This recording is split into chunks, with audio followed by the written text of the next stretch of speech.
कृष्ण नामे ये दोन्ही साजिरी हृदय मंदिरे स्मराकारे आपुली आपण करा सोडवन संसार बंधन थोडा वेगे ज्ञानदेवा ध्यानी रामकृष्ण माळा हृदय जिव्हाळा श्रीमूर्तीरया आपुली आपण करा सोडवन संसार बंधन थोडा वेगे पांडुरंगा करू प्रकट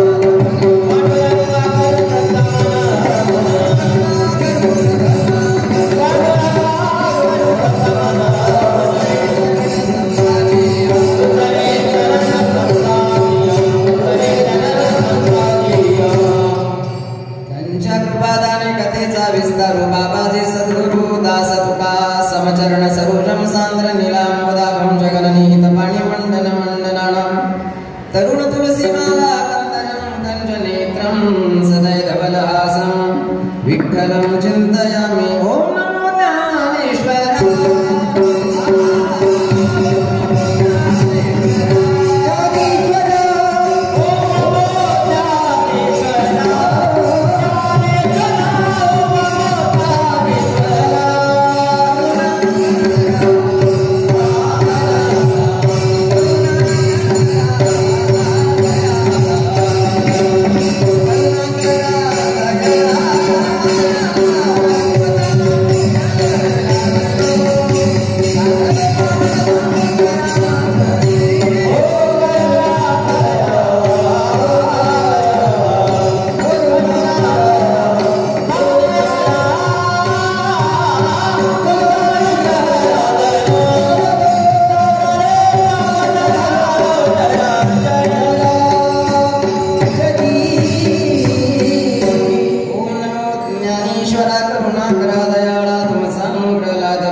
सोपान भगवान ब्रह्मा मुक्ताख्या ब्रह्मचित्कला गंगा विशुद्धं नितपाद स्पर्शं सर्ववेष्टितं चुण्डितं पुण्यस्थानं सरारे स्थितं तं समाधिस्थं नमामि गंगागिरिशिरो विराजं तपोज्ञान वैराग्य भक्ति स्वरूपं सदालंकृतं साधु संन्यासयोगं मुखे अस्य वेदान्त शास्त्रार्थनीतिं नमो नारायण गिरिशि परब्रह्म स्वरूपं ब्रह्मानन्दं परमसुखदं केवलं ज्ञानमूर्तिं द्वन्द्वातीतं गगनसदृशं तत्त्वमस्यादिलक्ष्यम् एकं नित्यं विमलमचलं सर्वधी साक्षिभूतं भावातीतं त्रिगुणरहितं सद्गुरुं तं नमामि गुरुर्ब्रह्मा गुरुर्विष्णु गुरुर्देवो महेश्वर गुरु साक्षात् परब्रह्म तस्मै श्री गुरवे नमः जयांचे केल्या स्मरण होय सकळ विद्यांचे अधिकरण ते जीवंतु श्री चरण श्री गुरूंचे ते नमस्कारोनी आता श्री संतांचे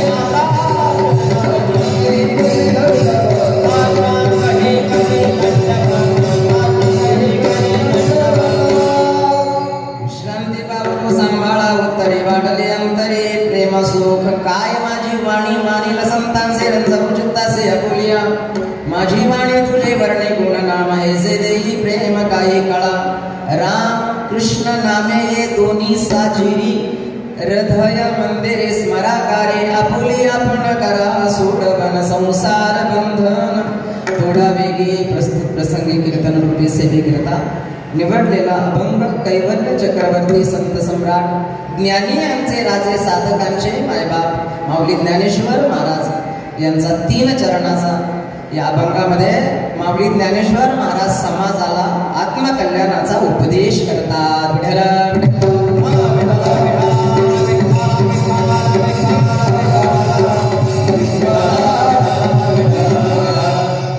उपदेश करणारे जे आहे त्यांचं चरित्र सगळ्या महाराष्ट्राला नाही सगळ्या जगाला माहिती आहे.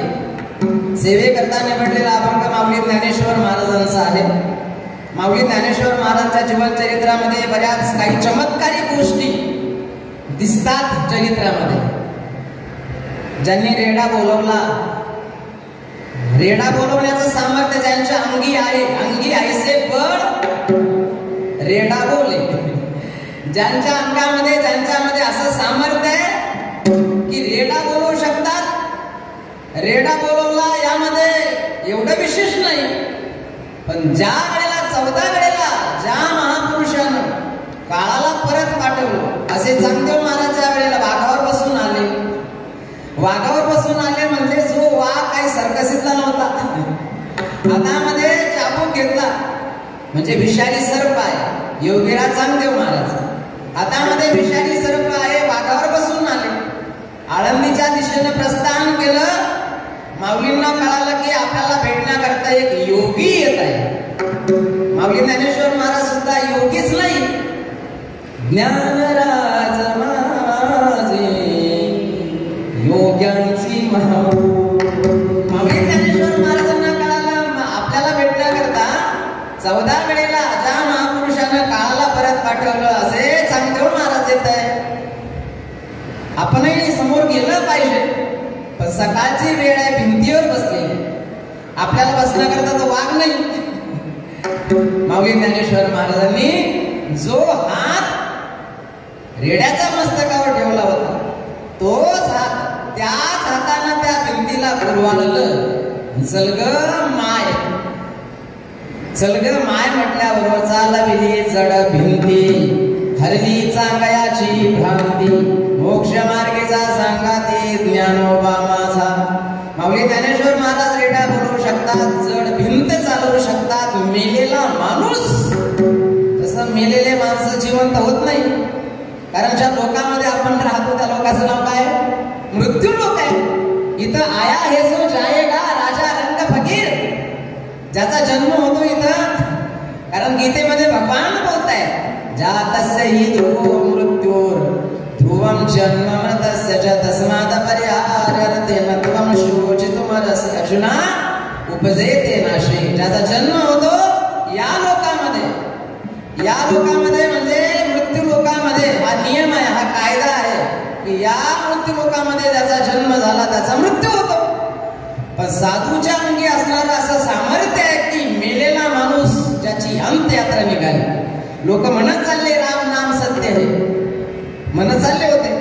सच्चिदानंद बाबाची अंत्ययात्रा ज्या वेळेला निघाली, त्यांची धर्मपद्धतीनं पाहिलं माऊलींना, आणि माऊलींना पाहिल्यानंतर माऊलींचं दर्शन घेण्याकरता खाली वाटले. श्री संताची माथा चरणावरी साष्टांग करे दंडवत. साधू आहे, साधूच्या चरणावर नतमस्तक झाली, साधूच्या मुखातून शब्द निघाले सौभाग्यवती. तिनं सांगितलं माझं सौभाग्य, माझं सौभाग्य चौघांच्या खांद्यावर निघालं. लोक निघाले त्यांना घेऊन स्मशानभूमीच्या दिशेनं. साधू आहे, साधूनं सांगितलं सौभाग्यवती भाऊ म्हटल्यानंतर मेलेला माणूस उठ म्हटल्यानंतर, कारण माऊली ज्ञानेश्वर महाराज फार बोलले नाही. चल म्हटले भिंतीला, बोल म्हटले रेड्याला. शब्दप्रयोग करताना अगदी मोजके शब्द प्रयोग केले. बोल 2 शब्द आहे. बोल म्हटल्याबरोबर रेडा बोलावला, चल म्हटल्यानंतर भिंत चालवली, आणि उठ म्हटल्याबरोबर मेलेला माणूस उठून बसला.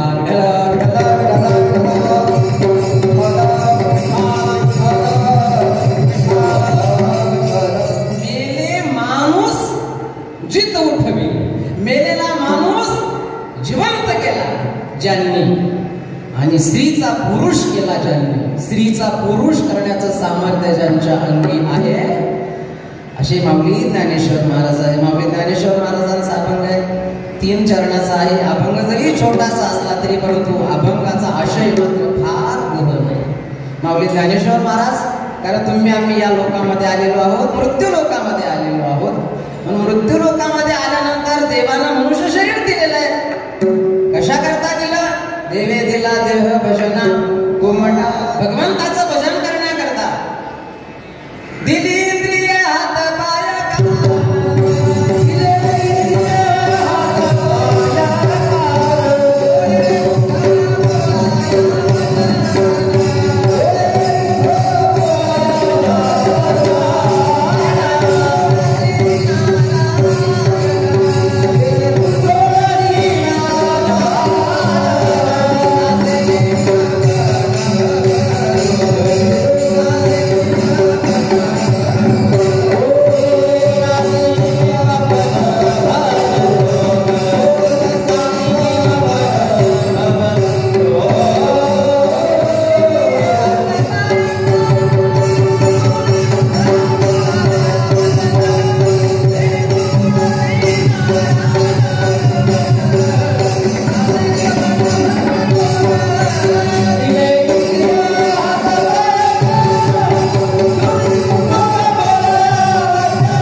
इंद्रिय हात पाय कान डोळे मुख बोलावया वचन, पण हे सगळं कशा करता?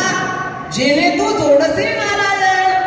देवाचं भजन करण्याकरता देवाची भक्ती करण्याकरता हे मनुष्य शरीर दिलेलं आहे. आणि देवाचं भजन कशा करता? शेवटचा देश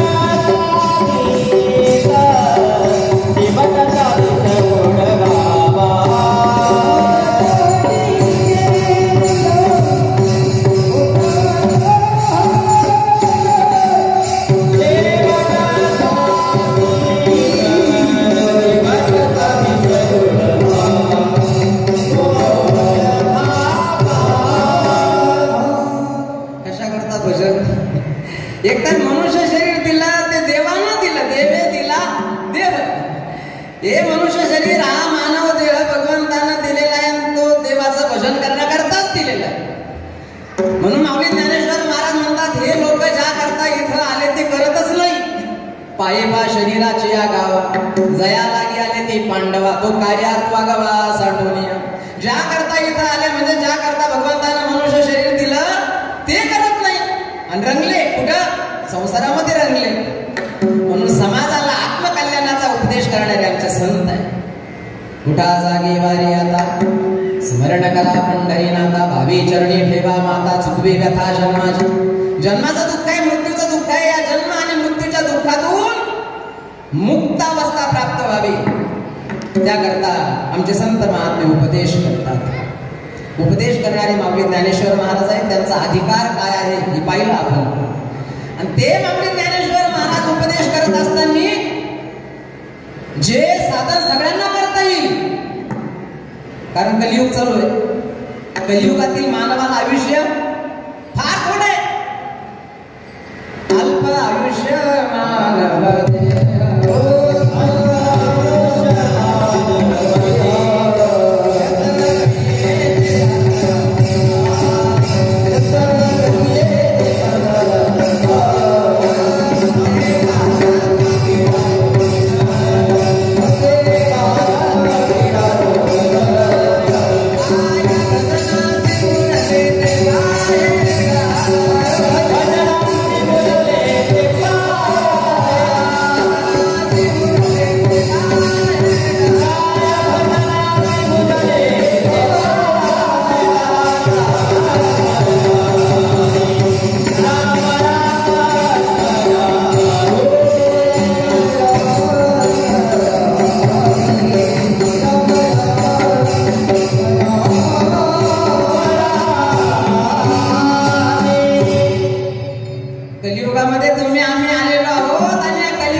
खेळत होतो असं नाही. जवळजवळ 100-150 किलोमीटरवरून आम्ही आलो. रस्त्याला ट्रॉफिक आहे आणि 2 किलोमीटर वर गेलं की गड्डा आहे. थांबावं लागतं, काय उडून येता येत नाही. थोडासा उशीर झाला. कीर्तन हे 2च तासाचं असतं. म्हणजे आता 11:30 झाले म्हणजे 12:30 किती 1:30 वाजेपर्यंत कीर्तन 2 तासाचं असतं. आणि 2 तासामध्ये 2 गोष्टी अतिशय महत्वाच्या असतात. 2च गोष्टी 2 तासाच्या कीर्तनामधल्या 2 गोष्टी. कबीर महाराज म्हणतात, दो बात नसो याद रख जो चाहे सो कल्याण. ज्याला असं वाटतं की मला मानव देह मनुष्य शरीर मिळालेलं आहे आणि या मानव देहाला आल्यानंतर माझा शेवटचा दिवस गोड झाला पाहिजे, तर त्यानं कीर्तनातल्या फक्त 2 गोष्टी ऐकायच्या. सांगू का? म्हणजे मोकळं आपण सगळेच मोकळे होऊ. दो बात नसो याद रख जो चाहे सो कल्याण, नारायणी तर मौत को तुझो श्री भजन.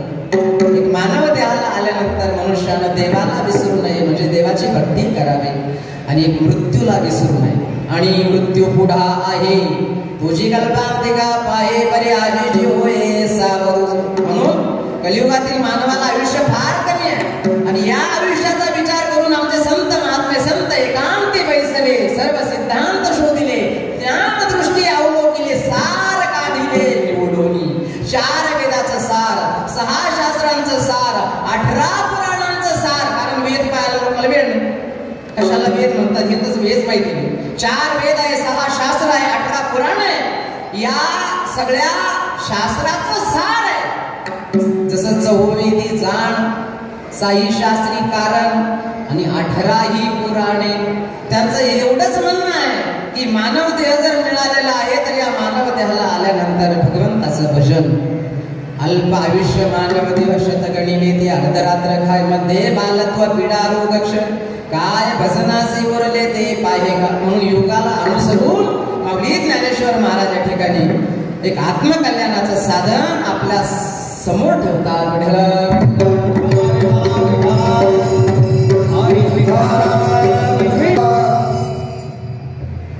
असो आज ज्या मातोश्रीला आपल्यातून जाऊन 1 वर्ष पूर्ण झालं आणि ज्यांच्या प्रथम पुण्यस्मरणाच्या निमित्तानं, प्रथम वर्ष श्राद्धाच्या निमित्तानं उपस्थित समस्त शेळके परिवार, उपस्थित पाहुणे मंडळी, आप्तेष्ट मंडळी, समस्त ग्रामस्थ मंडळी, भजनी मंडळी, महिला मंडळी, सर्वांच्या उपस्थितीमध्ये गंगा भागीरथी कैलासवासी आमच्या यमुनाबाई हरिभाऊ शेळके मातोश्रीचं वयही जवळजवळ बरंच होतं. जवळजवळ 100च्या आसपास असं वाटतं. मातोश्रीचं वयही खूप होतं आणि मातोश्रीला आज आपल्यातून जाऊन 1 वर्ष या ठिकाणी पूर्ण झालं. शेळके परिवारामध्ये त्यांच्या पश्चात आमचे श्री मच्छिंद्र हरिभाऊ शेळके, मुली आहे आमच्या श्री गंगा भागीरथी कमल रामनाथ आहेर, त्याचप्रमाणे सौभाग्यवती आमच्या श्री सुमन चंद्रकांत बनकर, त्याचप्रमाणे सौभाग्यवती सविता आबासाहेब अवताडे, त्याचप्रमाणे सौभाग्यवती शोभा प्रताप देशमुख, त्याचप्रमाणे पुतणी आहे श्री बाळासाहेब नानासाहेब शेळके, वेणुनाथ नानासाहेब शेळके, त्याचप्रमाणे गुरुक्षनाथ नानासाहेब शेळके, त्याचप्रमाणे आकाश मच्छिंद्र शेळके, सौभाग्यवती ऋतुजा पवन देशमुख आणि चिरंजीव ओंकार मच्छिंद्र शेळके. उपस्थित समस्त शेळके परिवार आणि ज्या मातोश्रीला आपल्यातून जाऊन आज 1 वर्ष पूर्ण झालं, गंगा भागीरथी कैलासवासी आमच्या यमुनाबाई हरिभाऊ शेळके यांच्या प्रथम पुण्यस्मरणाच्या निमित्तानं, प्रथम वर्ष श्राद्धाच्या निमित्तानं 2-5 मिनिटं ही भगवंताची कीर्तन रूपी सेवा. विठ्ठल विठ्ठल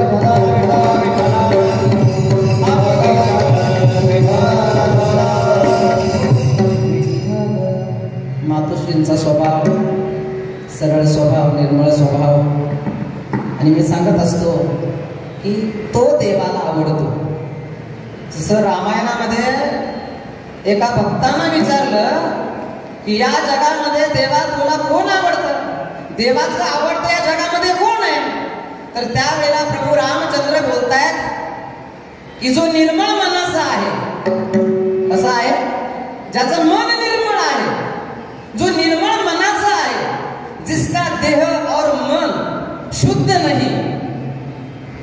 स्वामी विवेकानंद बोलता है जिसका देह और मन शुद्ध नहीं उसका मंदिर में जाकर भगवान की पूजा करना व्यर्थ है.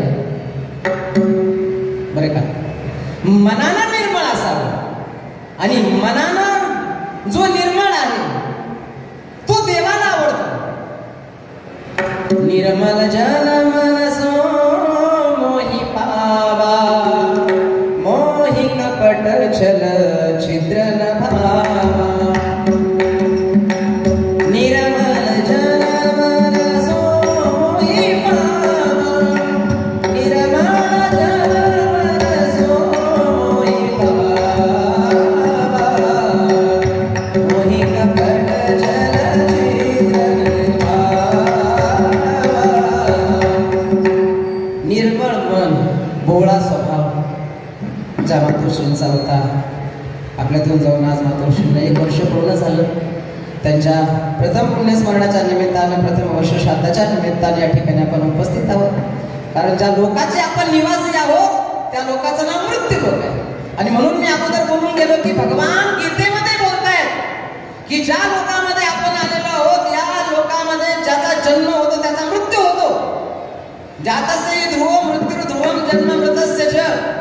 पण इथं आल्यानंतर कुणालाही मराव वाटतं का? मरण आवडतं?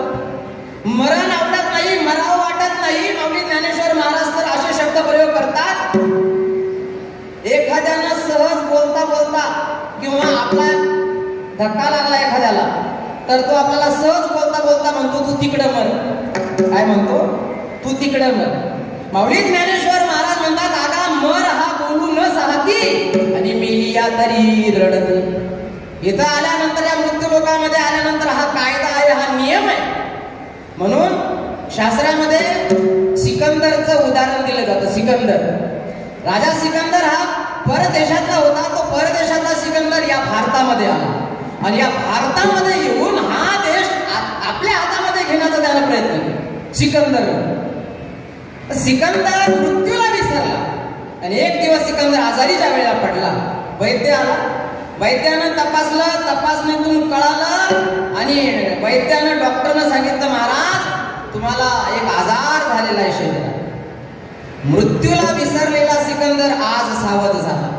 पाहिलं त्यानं देश आपल्या हातामध्ये घेण्याचा प्रयत्न करणारा सिकंदर शरीर आहे आणि आजार जडला. शरीर दुःखाचे कोठार, शरीर रोगाचे भांडार, शरीर दुर्गंधीचे तार नाही अपवित्र शरीर आहे. सांगितलं जीवनामध्ये मी खूप धन कमवलं, त्याचा काही उपयोग? सांगितलं त्याचा उपयोग होणार नाही. मृत्यू तर निश्चित होणार आहे. सिकंदरला कळाल्याबरोबर मृत्यूचं भय, मृत्यूची भीती निर्माण झाली. आता काय करावं? मृत्यू तर येणार आहे, निश्चित येणार आहे. पण जाता जाता या जगातून काहीतरी जगाला संदेश दिला पाहिजे. आपण विसरलो मृत्यूला, पण जगातील समाजानं लोकांनी विसरता कामा नये. म्हणून रोग तर जडलेला आहे आणि शरीराला रोग जडल्यामुळे मृत्यू तर होणार आहे, निश्चित मृत्यू होणार आहे. पण समाजाला एक संदेश जाता जाता द्यावा असं सिकंदरच्या मनामध्ये ज्या वेळेला आलं आणि सिकंदरनं प्रधानजीला बोलावलं. प्रधानजी जवळ आले, प्रधानजीला सांगितलं प्रधानजी आता एक काम करा, असा असा रोग शरीराला जडलेला आहे, मृत्यू होणार आहे निश्चित आहे. पण जीवनामध्ये मी खूप धन कमवलं आणि वैद्यानं सांगितलं धनाचा उपयोग होणार नाही. माणसाने कमवलं पाहिजे. जब तक है जिंदगी तब तक खूब कमा लो हीरे माणिक मोती, लेकिन एक बात याद रखना कफन को जेब नहीं होती. कफन म्हणजे सगळ्यांना माहिती आहे. कफन म्हणजे मेलेल्या माणसाच्या अंगावर जो कोरा करकरीत कपडा पांघरवतात त्याला खिशे राहत. म्हणून जब तक है जिंदगी तब तक खूब कमा लो हीरे माणिक मोती, लेकिन एक बात याद रखना कफन को जेब नहीं होती. प्रधानजी मृत्यू होणार आहे, पण जीवनामध्ये मी कमावलेले जे धन आहे, आता एक काम करा, माझा मृत्यू झाल्यानंतर अंत्ययात्रा, तशी अंत्ययात्रा प्रत्येकाचीच निघणार आहे. आता देवाज्ञा झाल्यानंतर मग कोणती यात्रा निघणार? देवाज्ञा झाल्यानंतर अंत्ययात्रा प्रत्येकाची निघणार. सिकंदरनं सांगितलं प्रधानजी अंत्ययात्रा ज्या वेळेला निघेल तर जीवनामध्ये कमवलेले जे धन आहे ते एका बाजूने घेऊन चला आणि जे नोकर चाकर सेवक म्हणून माझ्या सेवेमध्ये जे 24 तास तत्पर होते सेवा करण्याकरता ते एका बाजूने चला. अंत्ययात्रेमध्ये अशा प्रकारचं दृश्य करा असं सिकंदरनं प्रधानजीला सांगितलं आणि त्या रोगामध्ये आपला देह ठेवला सिकंदरनं. सिकंदरचा मृत्यू झाल्यानंतर अशाच पद्धतीची अंत्ययात्रा सिकंदरची शेवटची निघाली. शेवटची अंत्ययात्रा आहे ती. शेवटची अंत्ययात्रा ज्या वेळेला निघाली, 2 हात अशा पद्धतीनं सिकंदरचे बांधलेले आहे. अंत्ययात्रा निघालेली आहे. एका बाजूनं धन आहे, दुसऱ्या बाजूनं 24 तास सेवेमध्ये असणारे नोकर चाकर आहे. अंत्ययात्रा ज्या वेळेला निघाली तर या अंत्ययात्रेतून सिकंदरनं जगाला संदेश दिला. काय संदेश आहे? बोलून नाही. काही लोक करून दाखवतात, बोलून नाही. सिकंदरनं जाता जाता जगाला संदेश दिला की याद रख सिकंदर के हौसले बुलंद थे. परदेशातला सिकंदर भारतामध्ये आला, देश आता आपल्या हातामध्ये घेण्याचा प्रयत्न त्यांना केला. पण मृत्यूला विसरलेला सिकंदर आज जगातून जाता जाता जगाला संदेश देतो की याद रख सिकंदर के हौसले बुलंद थे, जब चला दुनिया से तो दोनों हाथ खाली थे. सिकंदर गेला, सिकंदरचा शेवट झाला. इथं प्रत्येकाचा शेवट होतो, कारण जो उगवतो तो मावळतो इथं, ज्याचा उदय होतो त्याचा अस्त होतो इथं, आणि ज्याचा जन्म होतो इथं त्याचा मृत्यू होतो. म्हणून उपजला प्राणी नरा हे संसारी, बैजला शेजारी काळ बसा, पाहतो उंदीर घेऊन जाय भोगा, तैसा काळ लोका नेतसे विठ्ठल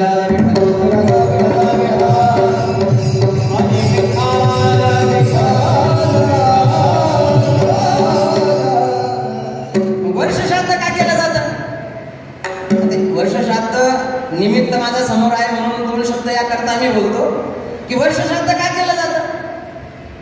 मृत्यूनंतर तर स्मशानभूमीमध्ये आपण शरीर घेऊन गेलो, चितेवर देह ठेवला, मुलांना अग्नी दिला, अग्नीमध्ये काही क्षणामध्ये ते शरीर पंचमहाभूताचं जे क्षितिजल पावक गगन सुमीरा पंचरचित अति अधम शरीरा.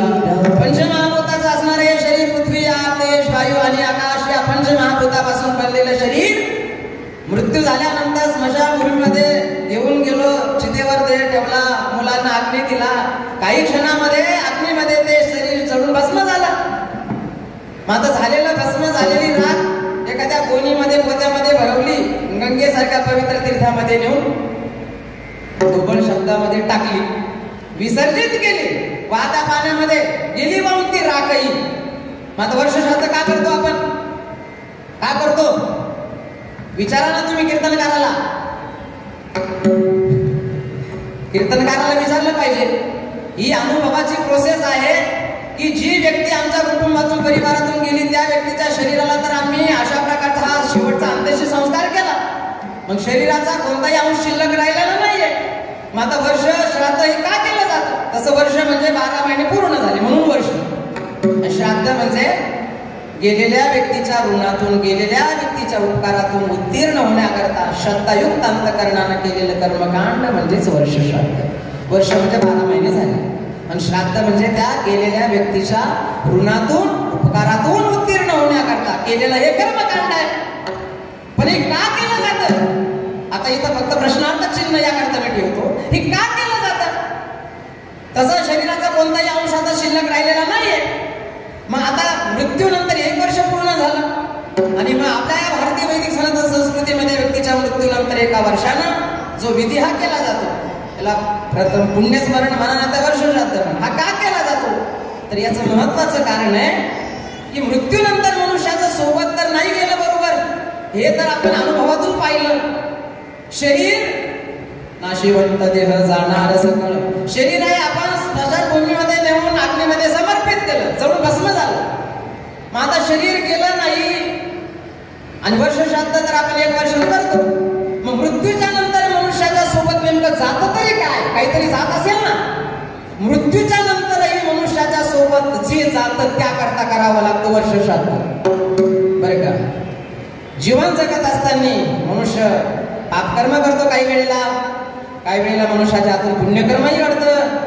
मग केलेलं जे पापकर्म आहे, केलेलं जे पुण्यकर्म आहे, पाप कर्म आणि पुण्यकर्म या 2 कर्माचा हिशोब देण्याचा दिवस म्हणजे वर्ष श्राद्धाचा दिवस.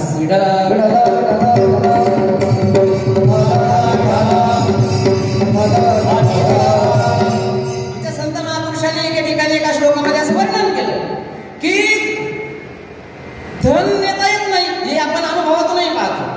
धन नेता येत नाही. धन कुठं राहतं म्हटलं, एखाद्या ठिकाणी पुरून ठेवलं तर तिथं राहतं, किंवा बँकेमध्ये बॅलन्स असला तर बँकेमध्ये राहतं. धनानी भूम. पशु पाळले, गाई पाळल्या, म्हशी पाळल्या, पण आता देशी गाई कोणी पाळत नाही, त्या होस्टेलांच्या जर्सी दुधा करतात. संत महात्मे वर्णन करतायत की गाई पाळल्या, म्हशी पाळल्या तर गोठ्यामध्ये राहतील, VIP गाड्या घेतल्या तर शेडमध्ये राहतील. धनाने भूम पशवश गोष्टे, भार्या पत्नी दारापर्यंत रुदन करतील, रडतील, भार्या गृहद्वारे, आणि लोक जन स्मशाने, आपलं कौतुक करणारे लोक स्मशान भूमीपर्यंत येतील, गाडी लावून निघून जातील. धनानी भूम पशव पश्यवश्य गोष्टी भार्या गृहद्वारे जनस्मशाने देहश्चितायां परलोक मार्गे कर्मानुभो गच्छति जीव एका. देह चितेमध्ये जळून भस्म होईल आणि जीवनामध्ये जसं कर्म केलं त्या कर्मानुसार पुढील गतीला जावं लागेल. कर्मानुभो गच्छति जीव एका. जसं कर्म कराल त्या कर्मानुसार पुढील गती मनुष्याला मिळेल. याचा अर्थ असा झाला की मृत्यूनंतरही मनुष्याचं जीवन आहे. मृत्यूनंतर मनुष्याचं जीवन आहे. म्हणजे जसं पाप कर्म करणारा एखादा असेल तर तो नरकाला जाईल, पुण्य कर्म करणारा एखादा असेल तर तो स्वर्गाला जाईल. कारण स्वर्ग एक लोक आहे, नरक एक लोक आहे. मृत्यूच्या नंतरही मनुष्याचं जीवन आहे. म्हणून आपण वर्षश्राद्धाच्या दिवशी प्रतिमा मांडून समोर नैवेद्य दाखवतो ना. मग हे याकरता दाखवला जातो नैवेद्य की व्यक्तीच्या मृत्यूनंतरही मनुष्याचं ते जीवन आहे.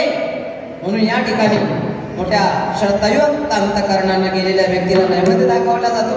मग त्यांच्या ऋणातून त्याच्या उपकारातून उत्तीर्ण होण्याकरता हे कर्मकांड केलं जातं.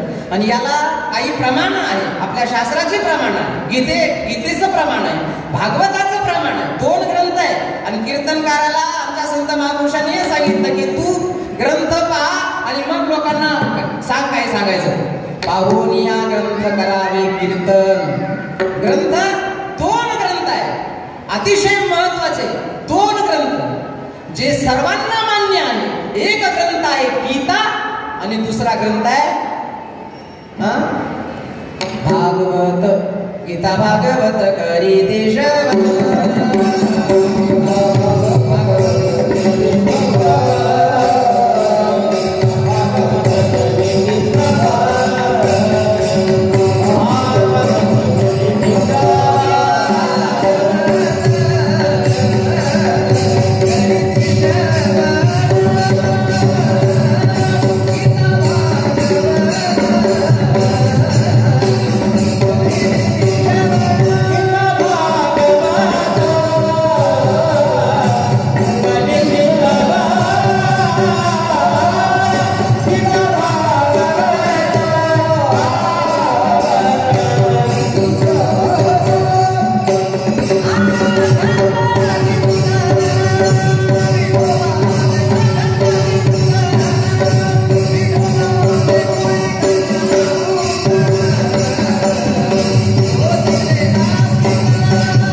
एक ग्रंथ आहे गीता, ज्याचा उगमस्थान आहे कुरुक्षेत्र. धर्मक्षेत्रे कुरुक्षेत्री समवेतायुत्सव मामका पांडवाश्रैव किम गुरुवत संजय. कुरुक्षेत्रावर 5000 वर्षापूर्वी कौरव पांडवांचं महायुद्ध झालं आणि त्या कौरव पांडवांच्या महायुद्धाच्या प्रसंगी पंडुपुत्र अर्जुनाच्या अंतःकरणामध्ये मोह निर्माण झाला की या भीष्माचार्यांना मी कसं मारू, या द्रोणाचार्यांना मी कसं मारू. अरे या द्रोणाचार्यांनी मला धनुर्विद्या शिकवली, ज्या द्रोणाचार्यांनी मला धनुर्विद्येमध्ये निष्णात केलं, मी पार्थ द्रोणाचा केला, या द्रोणाचार्यांनी मला धनुर्विद्या शिकवली, या भीष्माचार्यांनी आमच्या वडिलांच्या पश्चात आमचं रक्षण केलं. मग हे गुरु समान आहे. मग या भीष्माचार्यांना मी कसं मारू, या द्रोणाचार्यांना मी कसं मारू. देवा अरे मी काय भस्मासुर आहे. जे तीनच्या कृपाला इले वरू ते त्यांची म्हणे विचारू तरी काय नाही भस्मासुर. अर्जुन म्हणतो देवा मी काय भस्मासुर आहे. भगवान शिवानं वर दिला भस्मासुराला, जा चिता भस्म घेऊन ये. महाराज भस्म भेटत नाही, जा तुला वर देतो, ज्याच्या डोक्यावर हात ठेवशील तो भस्म होईल. भस्मासूर नारदाच्या डोक्यावर हात ठेवण्याकरता निघाला. नारदाने सांगितलं, बावळटलं नाही तू, आजच्या पुढचं भस्म भागल. माझ्या डोक्यावर हात ठेवण्यापेक्षा ज्यानं तुला वर दिलेलं ना त्याच्या डोक्यावर हात ठेव, काय मिळेल? अरे सुंदर पार्वती मिळेल तुला. आणि भस्मासूर भगवान शिवाच्या डोक्यावर हात ठेवण्याकरता निघाला. म्हणजे ज्यांनी कृपा केली त्यांच्या डोक्यावर हात ठेवण्याकरता निघाला. जेथींची कृपा लाईले वरू दे त्यांची म्हणे मी विचारू तरी काय नाही. भस्मासूर अर्जुन म्हणे नाही मारू शकत नाही भीष्माचार्यांना, नाही मारू शकत नाही द्रोणाचार्यांना. मोह निर्माण झाला अर्जुनाच्या अंतःकरणामध्ये.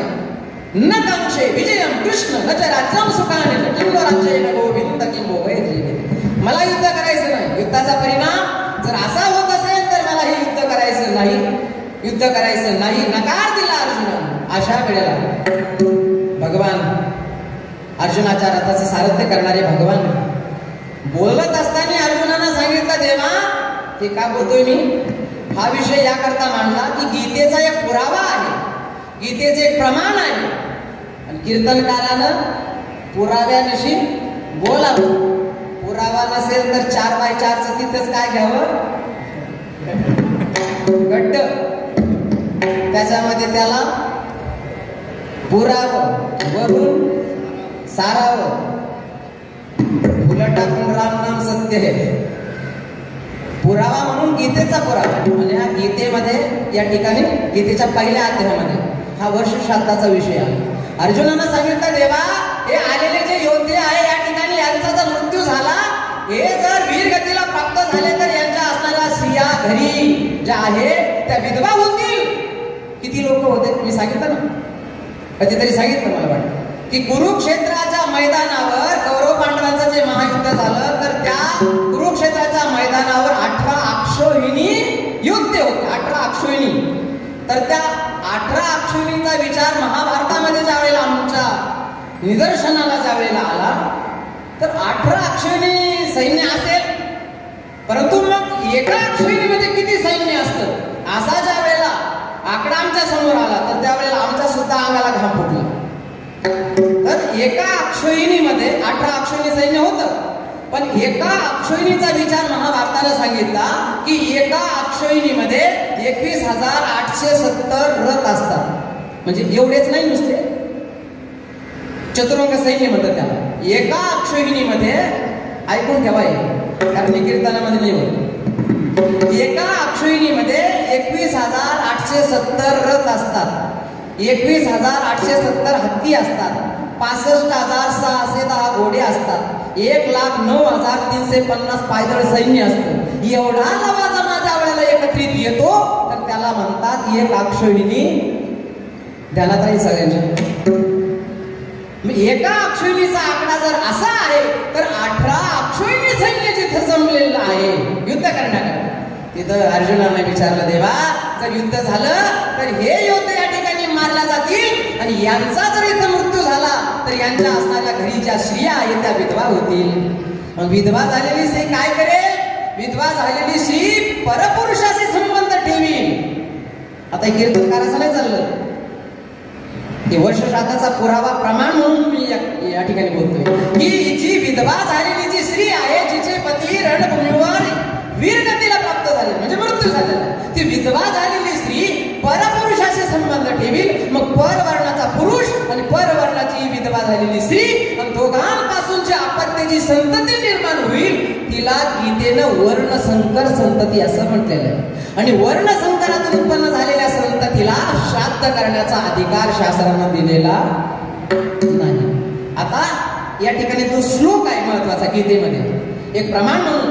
गीतेच्या पहिल्या अध्यायामध्ये हा श्लोक आहे. या ठिकाणी अर्जुन बोलायला लागला की देवा जर असा प्रकार जर घडला तर कुटुंबातून परिवारातून जी मंडळी केलेली आहे त्यांचं काय होईल? त्यांचं पतन होईल, त्यांची अधोगती होईल. म्हणून गीतेमध्ये पहिल्या अध्यायामध्ये हा एक श्लोक आहे. अर्जुन बोलते देवा त्यांचं पतन होऊ नये, त्यांची अधोगती होऊ नये म्हणून गेलेल्या व्यक्तीला आपण या ठिकाणी या कर्मकांडाच्या माध्यमातून श्रद्धायुक्त अंतःकरणानं हे कर्मकांड करतो. आणि हा विधी वर्ष श्राद्धाचा हा विधी या ठिकाणी जर लुप्त झाला, बंद झाला, जर आपण गेलेल्या व्यक्तीच्या ऋणातून उपकारातून उत्तीर्ण होण्याकरता हा विधी किंवा हे कर्मकांड जर नाही केलं तर काय होईल? आता महत्वाचा विषय, तर काय होईल? नाही केलं आपण हे श्राद्ध अन्नदान ज्ञानदान नाही केलं तर काय होईल? तर काय होईल? तर त्याचं उत्तर आहे गीतेमध्ये, संकरो नरकायैव कुलग्नानां कुलस्य च पतन्ति पितरो येषां पिंडोदक क्रियाः.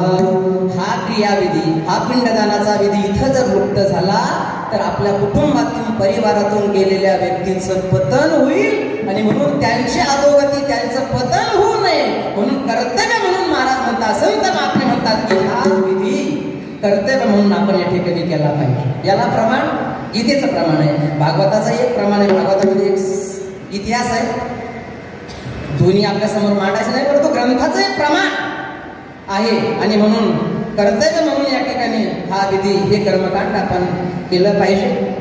या ठिकाणी आल्यानंतर आपलाही विधी होणार आहे, आपलाही असंच वर्ष श्राद्ध होईल.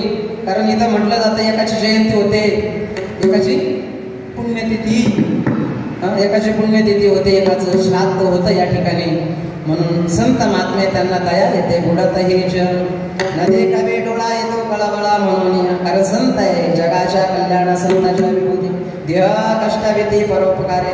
म्हणून तुमचं आमचं कल्याण व्हावं, तुमचा आमचा उद्धार व्हावा. तुम्हाला आम्हाला सुद्धा मनुष्य शरीर मिळालेलं आहे, या नरदेहाला आल्यानंतर जीवाचं कल्याण व्हावं म्हणून आमचे माऊली ज्ञानेश्वर महाराजांसारखे दयाळूचे महात्मे ते तुम्हाला आम्हाला युगाला अनुसरून एक सोपं असणारं साधन सांगतायत. अभंगाच्या प्रथम चरणाला रामकृष्ण नामे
ज्या साधनानं होईल ते साधन माऊली ज्ञानेश्वर महाराज या ठिकाणी समाजाला सांगतात.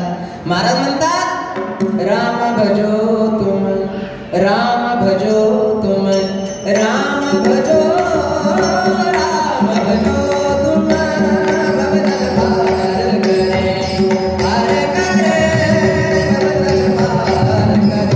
ओ राम भजो. भगवंताचं भजन, नामस्मरण कलियुगामध्ये भगवंताचं भजन हे श्रेष्ठ आहे. नवे नवे अंतकाळी ज्याच्या नाम आले मुखा, ज्याच्या मुखाला कसं आलं भगवान जाणे. परंतु रामायणामध्ये उदाहरण आपण नेहमी ऐकत असतो वाल्या कोळ्याचं. कोळी याची कीर्ती वाढली गहन केले रामायण रामाआधी. वाल्या कोळ्यासारखं असं वर्णन येतं की वाल्या कोळी पातकी भूमंडळी, असं पाप जीवनामध्ये घडलं. साधूची भेट झाली आणि साधूने सांगितलं की अशा प्रकारचं हे वर्तन चांगलं नाहीये. महाराज नारदांनी सांगितलं की अशा प्रकारचं हे वाईट वर्तन जर केलं तर मृत्यूनंतर नरकाला जावं लागेल. नरकाला जायचं नसेल तर एक काम कर. काय कर? साधूने सांगितलं.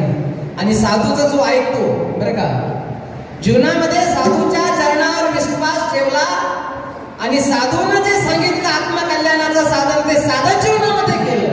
वाल्या कोळ्यानं जीवनामध्ये म्हणता येत नाही राम, कारण जीवन सगळं इतर प्राणी लोक मारण्यामध्ये गेलं. एखादा प्राणी जर त्यानं मारला वाल्या कोळ्यानं, रामायणामध्ये वाल्याचा वाल्मिक झाला. वाल्मिक ऋषी आहे आणि माऊली ज्ञानेश्वर महाराजांनी मोठ्या आदरानं त्यांचं नाव हरिपाठामध्ये घ्यावं. हरिपाठामध्ये आहे का त्याचं नाव? आता तुम्हाला ऐकलं असेल म्हणून माहिती आहे. हरिपाठामध्ये तसं पाहिलं तर माऊली ज्ञानेश्वर महाराज कुणाचंच नाव घ्यायला तयार नाही, पण मोठ्या आदरानं माऊली ज्ञानेश्वर महाराजांनी म्हणावं की पुराण प्रसिद्ध बोलिले वाल्मिक. वाल्मिक म्हणजे वाल्याचा वाल्मिक झाला. हे वाल्मिक नाव हरिपाठामध्ये एकच आहे. आणि जीवनामध्ये काय केलं त्यांनी? जीवनामध्ये एकच केलं, जिंदगी है जब तक फुर्सत न मिले काम से, बस जरा सा समय निकाल कर राम भजन कर प्यार से. मोठ्या प्रेमानं देवाचं हे राम नाम मुखाला आलं. 2-5 मिनिटं फक्त भगवंताचं भजन आणि झालेली सेवा या ठिकाणी आपल्याला प्रभूचरणी समर्पित करायची. ज्यांना ज्यांना हात आहे ते हात वर करा. ज्यांना ज्यांना आहे फक्त 2-5 मिनिटं भगवंताचं भजन आणि झालेली सेवा याच ठिकाणी प्रभूचरणी समर्पित. श्रीराम जय राम, जय जय राम, श्रीराम जय राम, जय जय राम, श्रीराम जय राम.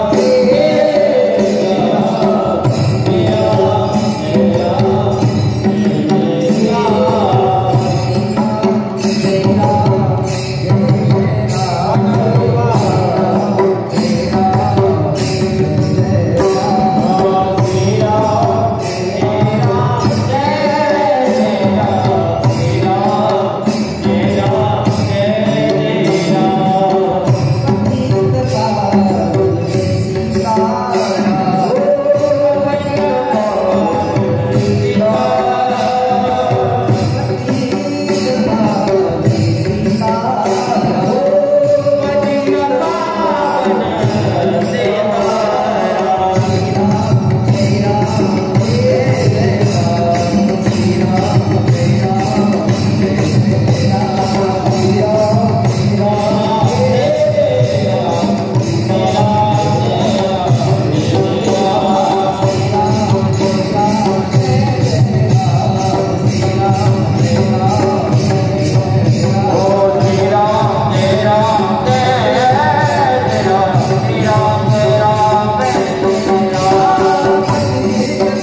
देवाचं भजन आहे. कामामध्ये काम काही म्हणा, राम राम जाईल भवश्रम सुख होईल दुःखाचे. हे आत्मकल्याणाचं साधन, सोपं साधन आमच्या संत महापुरुषांनी माऊली ज्ञानेश्वर महाराज या ठिकाणी आपल्याला सांगतायत. महाराज म्हणतात राम ना, रामचरित्र महापवित्र, कृष्ण चरित्र महाविचित्र. बरं का, पण राम नाम आणि कृष्ण नाम या दोन नामाचा महिमा, अर्थात समाजाला आत्मकल्याणाचा उपदेश आणि आत्मकल्याणाचं साधन या ठिकाणी माऊली ज्ञानेश्वर महाराज सांगतायत. रामकृष्ण नामी हे दोन्ही साजिरी हृदय मंदिरी. काय शब्द आहे पुढचा? स्मरा. मरण येण्या अगोदर स्मरा. कार्य. कार्य या शब्दामध्ये उपदेश आहे. कार्य का बरं ऐकत नाही तू? कार्य नाटकसी कृपाळू देवासी. ज्या करता तुला मानव शरीर, मनुष्य शरीर दिलेलं आहे ते तू का बरं करत नाही? मग काय कर? सांगितलं रामकृष्ण नामे हे दोन्ही साजे हृदय मंदिरे स्मराकारे. आणि हे साधन करून या संसारामध्ये आपण आलेलो आहोत, तर या संसारामध्ये आल्यानंतर हे साधन करून आपण सुटका करून घ्या. त्याचं वर्णन आहे द्वितीय चरणामध्ये. अपुलिया पद करा सोडवा,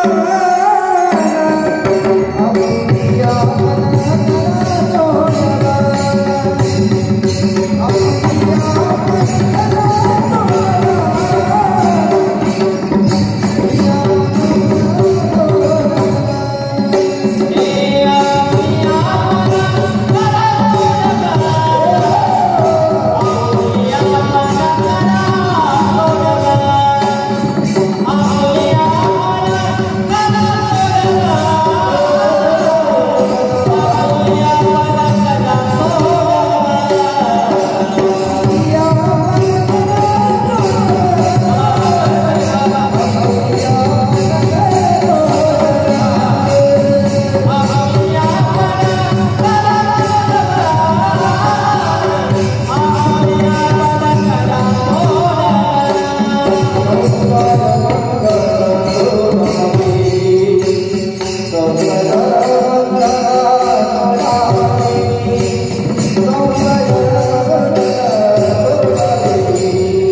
स्वरूप जर आपण पाहिलं तर संसार हा परिवर्तनशील आहे.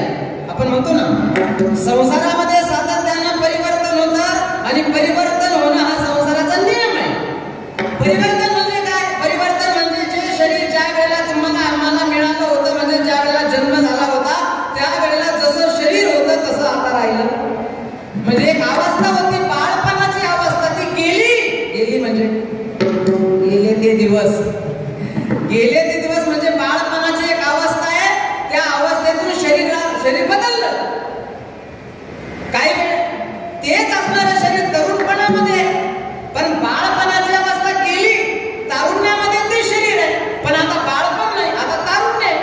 आणि एक दिवस तारुण्य हे करता करता निघून जातं आणि एक दिवस तेच शरीर वृद्धावस्थेमध्ये प्रवेश करतं. शरीर तेच आहे जे बाळपणी होतं, पण बदल झाला. तरुणपणामध्ये बाळपण राहिलं नाही. तारुण्य निघून गेल्यानंतर वृद्धावस्था आली, आता तारुण्य राहिलं नाही. आणि वृद्धावस्था आली म्हणजे म्हातारपण आलं. आणि म्हातारपण येतं, मी सांगत असतो, ते आल्यानंतर जात नाही ते. आणि जायचं असलं तर चौकाच्या खांद्यावर जातं ते बसून. म्हणजे वृद्धावस्था आहे. शरीर तेच आहे, परंतु शरीरामध्ये बदल झाला, शरीरामध्ये परिवर्तन झालं. संसारामध्ये बदल होतो, शरीरामध्ये परिवर्तन होतं. आणि मग सातत्यानं त्या संसारामध्ये बदल होतो, परिवर्तन होतं. असं असणारं शरीर आहे. एक दिवस वृद्धावस्था आली म्हणजे वृद्धावस्था आल्यानंतर शेजारी पाजारी सुद्धा नवस करतात. शेजारी म्हणली मरे नाका मेला आणीला कंटाळा येणे आम्हा. नवे नवे म्हातारपणी फेटे पडसे खोकला हात कपाळाला लावून वैसे खोबरी याची वाटे झाले असे मुख गळात असे मुख श्लेष्म पुरी शेजारी म्हणती मेरे मरे ना कामेल. अर्थात अशी अवस्था शरीराला येईल, ऐशी दशा येईल पुढे ते मन होईल वेडे म्हणून चिंतून ठेवी रोकडे आत्महत्या. मग कशा करता देवाचं भजन? त्याकरता देवाचं भजन शेवटचा दिवस गोड व्हावा याकरता.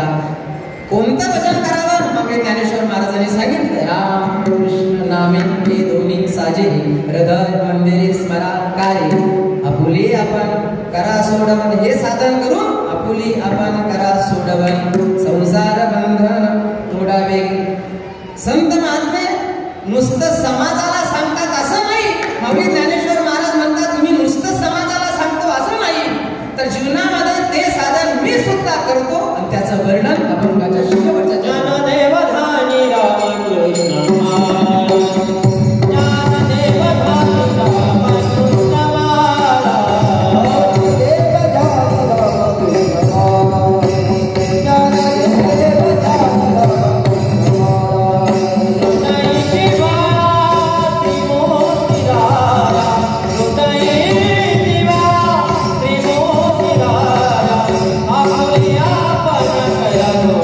Hare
जीवन करा सोडवन संसार बंधन तोडावे ज्ञानेश्वर